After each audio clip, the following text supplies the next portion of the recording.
Hello everyone, good morning. আরও একটা নতুন ভিডিওতে তোমাদের সবাইকে স্বাগত জানাই। এই ভিডিওটা যেটা শেয়ার করছি সেটা আগের মাসের ভিডিও এবং খুব একটা বিশেষ দিনের ভিডিও। আজ বাদ কাল রয়েছে আমার ছেলের অন্নপ্রাশন, অর্থাৎ ভিডিওটা হয়েছে 1 ডিসেম্বর। সকালবেলা প্রতিদিনের মতো ঘুম থেকে উঠে সূর্যকে ফ্রেশ করিয়ে এখন ও গাছে ফুল দেখছে। আমাদের বাগানে খুব কম সংখ্যক গাছ রয়েছে, তার মধ্যে এই জবা ফুলের গাছটি আমাদের ভীষণ প্রিয়। 15 টাকা দিয়ে কিনে আনা এই জবা ফুলের গাছটা থেকেই প্রতিদিনের পুজোর ফুল আসে। আজ বাইরে বেশ হাওয়া দিচ্ছে, পেছনের ওই গাছগুলোকে দেখুন খুব দোল খাচ্ছে। এতটাই হাওয়া দিচ্ছে তাই একটু রোদের জন্য বাড়ির সামনের দিকটা সূর্যকে নিয়ে এসে দাঁড় করিয়েছি। ওই 11টার দিকে সূর্য স্নান হয়ে যায়, খেয়ে ও ঘুমোয়। এই চিত্রগুলো দেখছেন কত সুন্দর না? এই সুন্দর মাটির বাড়ি আর এই চিত্র সবই আমার মাসির বাড়ির। এই ধরনের কারুকার্য এখন তো বিলুপ্ত প্রায়। এখন দেখাচ্ছি আমার নক্ষত্রর মুখে ভাতে কার্ডটা। আমার বন্ধু শ্রেয়া, ওর দ্বারা ফোন নাম্বার বা যোগাযোগ করেছিলাম অনন্যা দাস নামে একটি মিষ্টি বোনের। ওই তৈরি করে দিয়েছে এই কার্ডটি। কাস্টমাইজ এই কার্ডগুলির ফ্রন্ট সাইড, ব্যাক সাইড এবং এনভেলপ সবইও তৈরি করে দিয়েছে। এখানে রয়েছে স্থান এবং আমন্ত্রণ পত্র। ষষ্ঠী পুজোর দিন সকালবেলা একটু মেঘলা ওয়েদার ছিল, খুব একটা রোদ দেখা যায়নি। রাতের দিকে টুকটাক বৃষ্টি হলেও একটু পরে অর্থাৎ বিকেল থেকে সন্ধ্যের মুহূর্তটা বেশ ভালোই ছিল। ঘুম থেকে উঠে এখন প্রায় ওই দুটোর সময় সূর্য বাইরে ঘুরছে।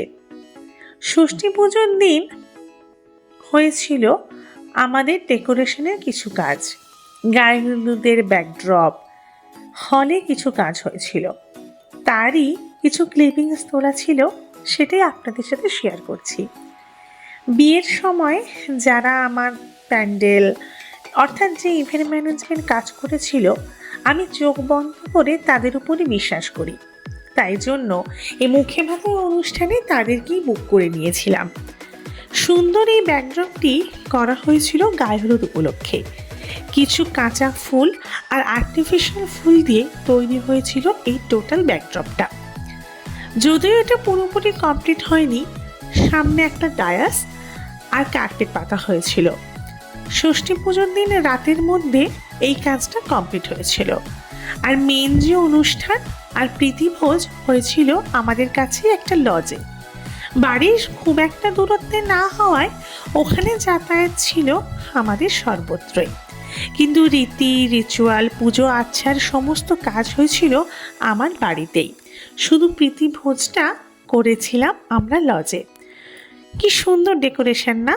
ওনাদের হাতের কাজ আর মাথার বুদ্ধি সত্যি তুলনা করার মতো। সন্ধে তখন প্রায় 7টা।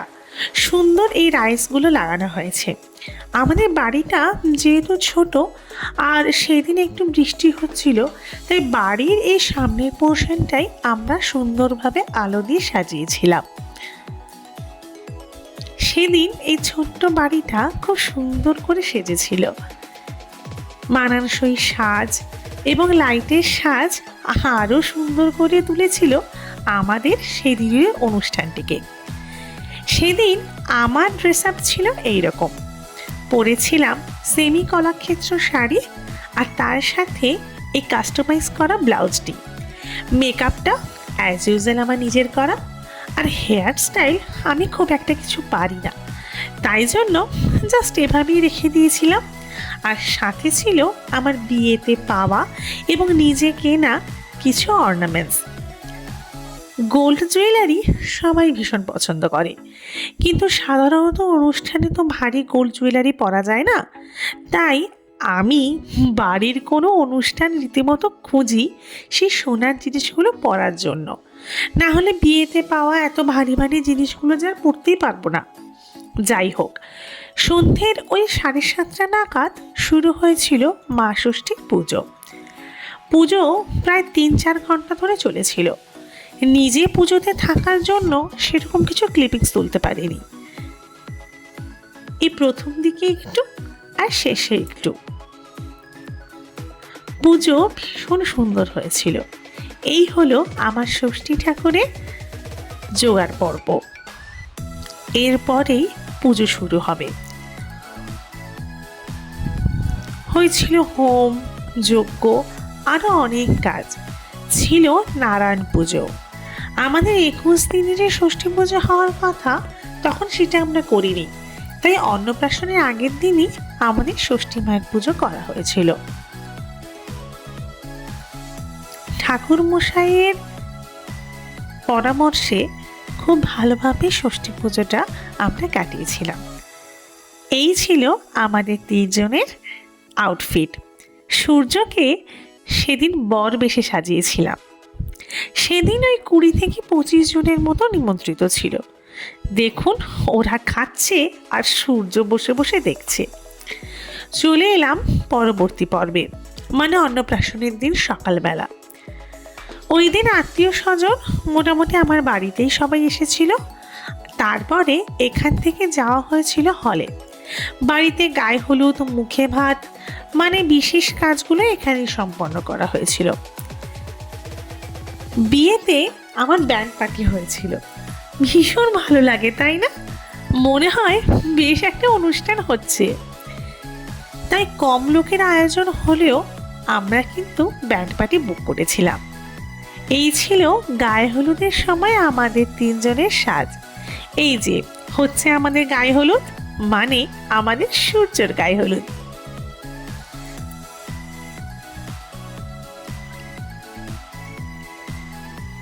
এরপরেই আমরা ব্যান্ড পার্টি বাজিয়ে এবং সবাই মিলে চলে গেলাম সূর্যর গায়ে হলুদে স্নান করাতে। বিয়ের সময় আমাকে যে পুকুরে স্নান করানো হয়েছিল, সেই পুকুরে সূর্যর মুখে ভাতে সূর্যকে স্নান করানো হচ্ছে। সমস্ত নিয়মাবলী এবং অনুষ্ঠান আমার কাছে নতুন। মা হিসেবে এই জিনিসগুলো করতে পারা সত্যি সৌভাগ্যের ব্যাপার। বাড়িতে এসে সূর্য তো প্রায় ঘুমিয়েই যাচ্ছিল। কোনো রকমে ওকে জাগিয়ে রেখে এবার চলেছি আমরা লজের পথে। সেদিনও সূর্যকে একটা সুন্দর হলুদ সুতির পাঞ্জাবি পরিয়েছিলাম, কিন্তু বেচারা ঘুমিয়েই কাটা হয়ে গেছিল। এই যে, welcome to the rice ceremony of নক্ষত্র। এইভাবে আমরা লজটাকে সাজিয়েছিলাম। অতিরিক্ত আলোর জন্য বেশ গরমও লাগছিল। সুন্দর বেলুনের এই সাজ করে দিয়েছে আমার ডেকোরেশনের দাদারা। আর আমার সাজটা ছিল ঠিক এইরকম। পরেছিলাম পশমিনা বেনারসি, তার সাথে ডিজাইনার ব্লাউজ, অ্যাজ ইউজুয়াল মেকআপটা আমার, আর বিয়ের সমস্ত গয়না।